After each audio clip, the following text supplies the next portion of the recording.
Je voudrais vous remercier ici de votre disponibilité à accompagner ce mouvement. Cela a été dit ici. Cette réunion marque une date importante, quelle que soit l'issue. Il s'agit que, avec les gouvernements, les peuples africains se mobilisent, se remobilisent à nouveau pour forger leur destin.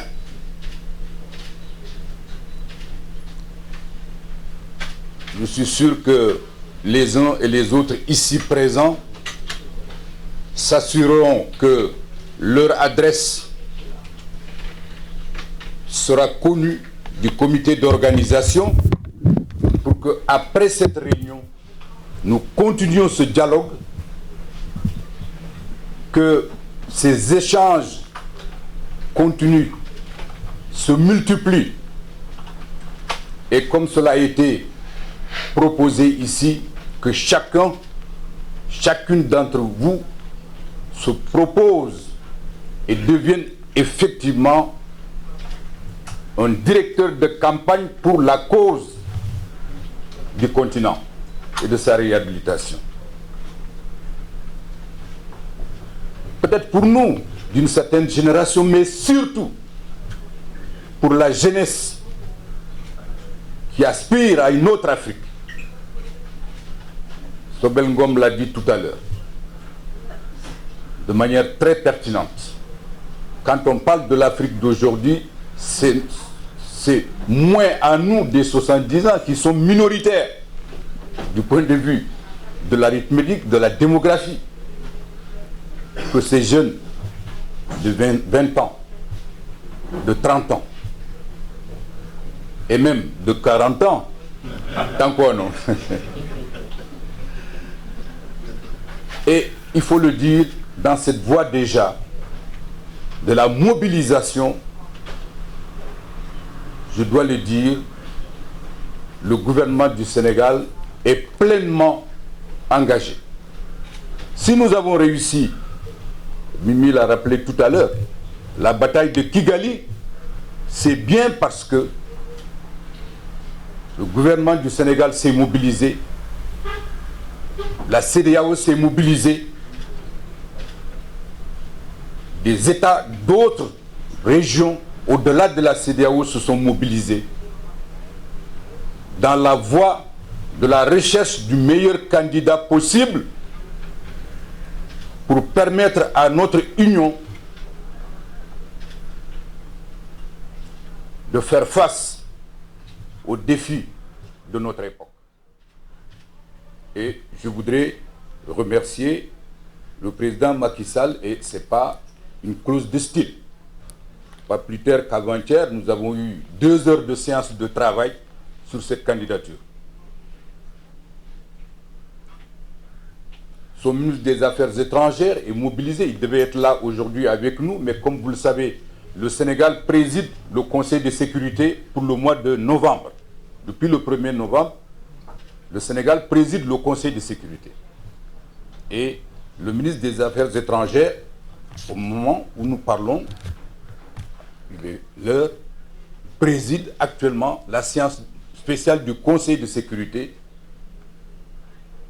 sur les grands problèmes de notre époque. Mimi est là pour représenter M. le Président de la République, le ministère des Affaires étrangères qui est mobilisé, une forte délégation actuellement est à New York, le représentant du ministre des Affaires étrangères là, ici présent, pour suivre les travaux de cette importante rencontre et noter tout pour que les séances de travail qui sont prévues pour la mise en œuvre de la candidature tiennent compte de vos amendes, de vos suggestions, de vos propositions. Et cela, je voudrais aussi vous donner toute l'assurance. Au sommet de Lomé, il y a quelques semaines,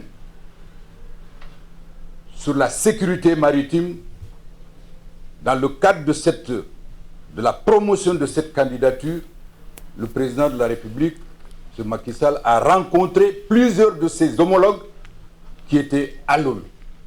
Et moi-même, j'ai participé à ces séances de travail avec ses homologues, non seulement de l'Afrique de l'Ouest, mais d'autres régions du continent. L'ambassadeur Saloum Cissé l'a dit tout à l'heure, tous les anciens ambassadeurs du Sénégal sont mobilisés autour de cette candidature. C'est dire donc aujourd'hui, pour vous rassurer, le président Macky Sall me disait que c'est la candidature du Sénégal, c'est la candidature de l'Afrique que nous portons. Et tous les moyens seront mis en œuvre pour le succès. Parce que cette entreprise n'est pas une entreprise individuelle. Elle dépasse le Sénégal, elle dépasse la région. C'est pour participer, je l'ai dit, à la réhabilitation de notre continent. Et je ne serai pas le premier Sénégalais à porter ce flambeau du combat pour l'ensemble du continent africain. Quand on parle de Cheikh Anta Diop sur le continent et dans la diaspora, c'est une figure emblématique. Quand on parle de beaucoup de nos dirigeants, Abdoulaye Ly, Amadou Makhtar Mbow, Majmoud Diop, chacun, Léopold Sédar Senghor, chacun, pour son époque, la spécificité de sa contribution, de ses idées, ont porté le flambeau de l'Afrique, du Sénégal pour l'Afrique. Et je suis fier de suivre les pas de ces illustres Sénégalais qui, aux côtés des autres Africains célèbres dont on a parlé tout à l'heure, Lumumba,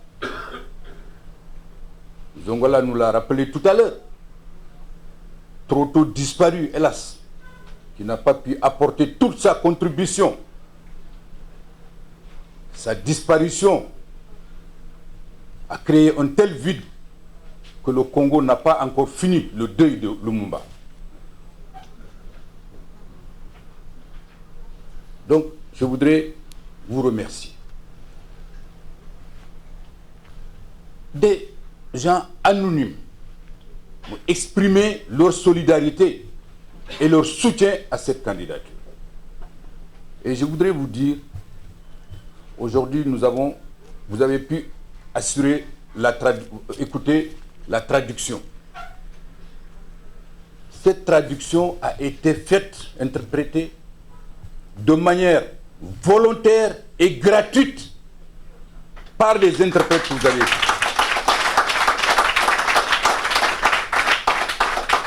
Malixi, bon, vous les avez, ils sont dans le box là-bas. Dès que je lui ai parlé de ça, il dit non, nous allons mobiliser nos collègues, nous allons faire cette interprétation pour la cause et gratuitement. Et ils le font. Ils sont en train de le faire. Je voudrais vraiment qu'ensemble, on les remercie, on les félicite. C'est tout à fait symbolique de cette mobilisation. Dès que j'ai commencé cette campagne, des traducteurs,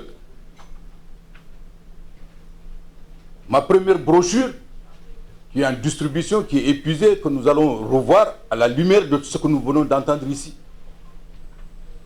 Volontairement, des traducteurs en arabe, en portugais, en anglais se sont offerts. Malé Kassé, lève-toi. Diop, lève-toi. Diop l'a fait en arabe, Malé Kassé en portugais. Alors, il y a cet élan unanime une contribution, et ça, c'est l'engagement militant. Je voudrais, en leur nom, et en votre nom, pardon, les remercier. La presse sont tous aujourd'hui mobilisés, malgré les impératifs. Aujourd'hui, il se déroule combien de conférences internationales à Dakar, à tel point que nous avons eu du mal à loger quelques 10 invités que nous avons ici. Tous les hôtels sont pleins. Tellement il y a de conférences. La presse est sollicitée partout. Mais vous voyez, ils sont là. Parce que cette question, ce projet panafricain tient à cœur aux Africains d'aujourd'hui, qui veulent que leur continent sorte de l'ornière. Ce que les uns ont appelé tout à l'heure le rêve non encore réalisé, que ce rêve enfin s'exprime en réalité quotidienne dans la vie des citoyens d'Afrique.